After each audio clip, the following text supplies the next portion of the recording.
দেশের সব সরকারি প্রাথমিক বিদ্যালয়ের শিক্ষার্থীদের প্রতি বছর অন্তত একটি করে গাছ লাগানোর আহ্বান জানিয়েছেন প্রধানমন্ত্রী তারেক রহমান। রাজধানীর আগারগাঁওয়ে বাংলাদেশ চীন মৈত্রী সম্মেলন কেন্দ্রে প্রাথমিক শিক্ষা পদক 2026 প্রদান অনুষ্ঠানে এই আহ্বান জানান তিনি।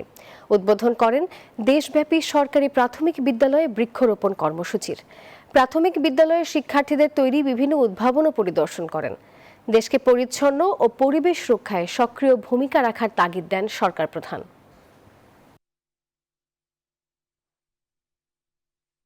একটি জাতির জীবনে যদি এথিক্স এবং ভ্যালুস শিক্ষা থাকে, তাহলেই আমরা একটি শক্তিশালী সুন্দর ডিসিপ্লিন একটি জাতি হিসাবে আমরা গড়ে তুলতে পারবো ধীরে ধীরে নিজেদেরকে।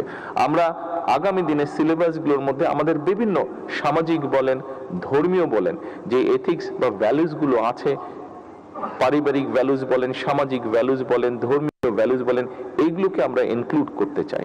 আজকে যে সকল প্রাইমারি স্কুলের শিক্ষক উপস্থিত আছেন, আপনাদেরকে এবং আপনাদের মাধ্যমে বাংলাদেশের সকল প্রাইমারি স্কুলের শিক্ষকদের কাছে আমি সহযোগিতা চাইবো যে আসুন আমরা আমাদের বাচ্চাদের মনগুলোতে, সরল মনগুলোর ভিতরে আমরা এই ভ্যালুসগুলো, পারিবারিক সামাজিক যে ভ্যালুসগুলো আছে আমাদের, এই ভ্যালুসগুলোকে আমরা তাদের মনের মধ্যে আস্তে আস্তে দেই।